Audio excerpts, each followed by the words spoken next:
And we'll do A for action. And A for, there we go, yeah. And, by the way, they love me at the YMCA. Now here's the thing. I realized I wasn't going to go out the next day, the next month, probably the next year, and run a marathon. So what I did was I took that big vision of running a marathon and broke it down in something I could take what on? Action. And for me, that was one step. One step. And so the question I have today, what is one step you can take that'll take you closer to your brightest future? Because after I took that first step, my goal became to make it down the hospital hallway and back. And 2 years and 4 months after visualizing my victory and taking action, I made it to the starting line of the San Diego Rock and Roll Marathon.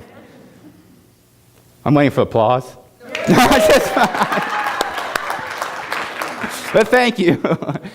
And here I was. Now, the San Diego Marathon, 6 o'clock in the morning, 22,000 other runners. And as I stood there waiting for that starting gun, a little voice in the back of my head spoke up. Matt? Yes? What are you doing here?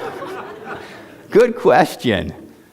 Don't you know only 0.1% of the world's population has ever completed a marathon?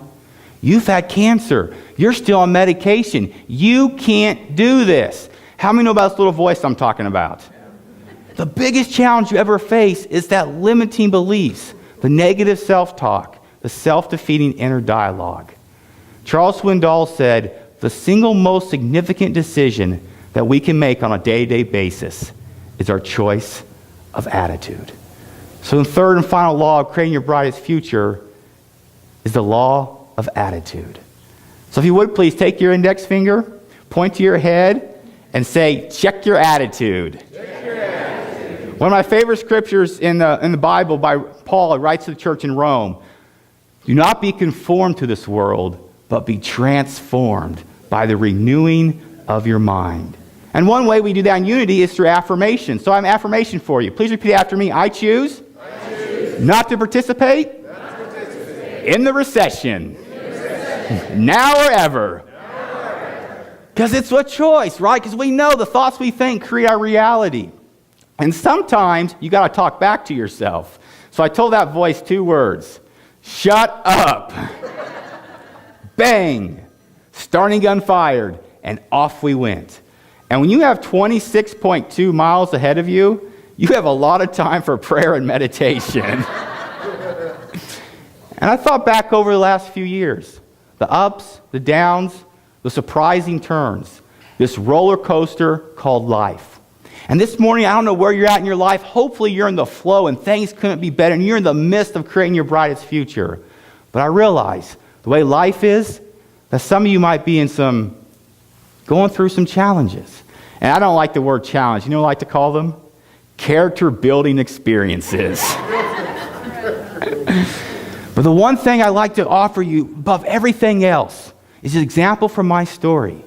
6 years ago, I was laying in a hospital bed. Doctors, they didn't think I was going to live. Now, I realize I'm no Matthew McConaughey, but I think I look pretty okay. What do you think? Thank you for that applause. It's not good they don't applaud after that.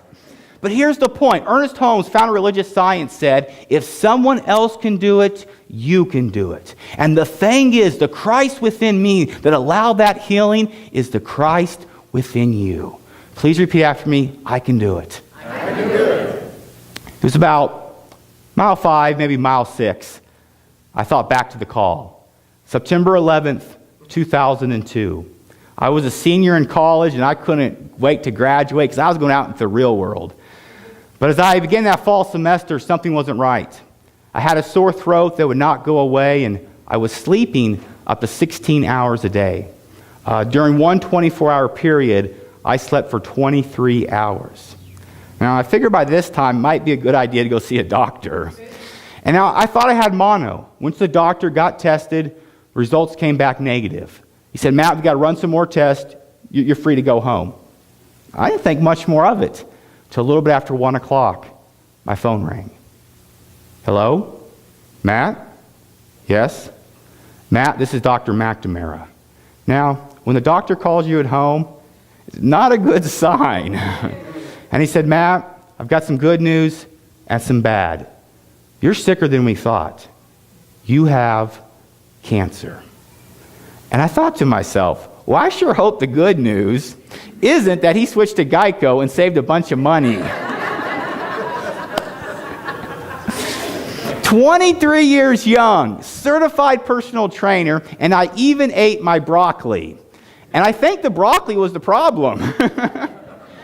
Life happens. The other day I saw this bumper sticker and it said, some days you're the dog, other days the fire hydrant. It's true. But here's the thing. How many want to know what the good news was?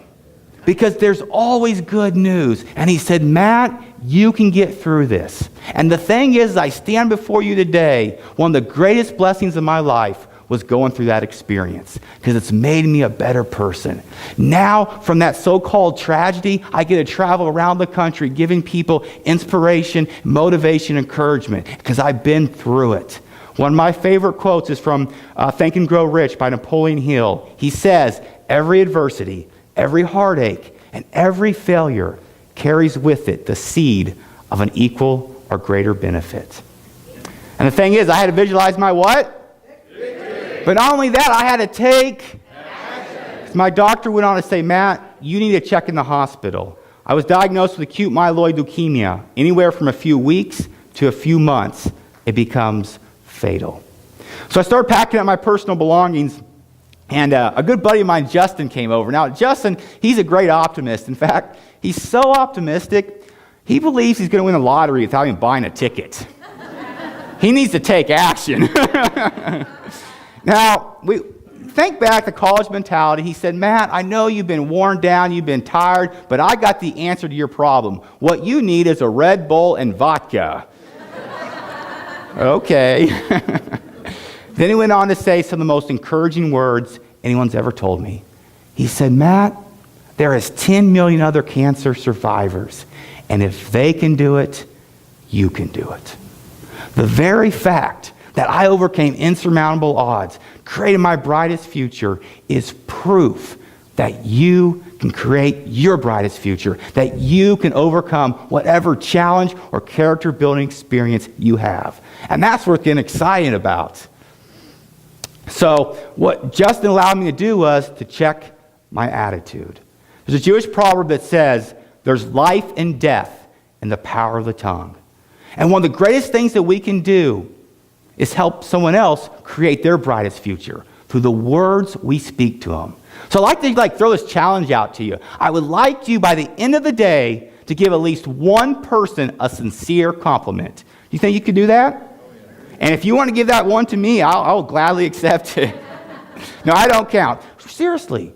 Because so often in society, it's easy to criticize or what's something wrong with somebody. But it seems sometimes a lot harder to compliment somebody.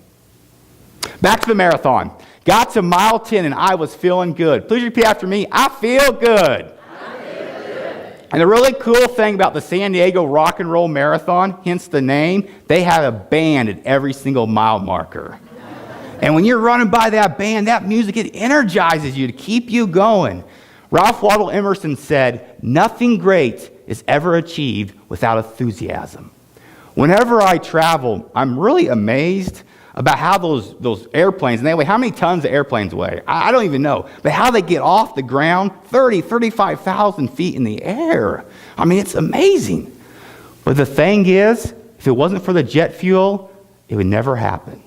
And that's kind of what enthusiasm, passion does for our brightest future. It allows you to visualize your victory. It allows you to take action. It allows you to check your attitude.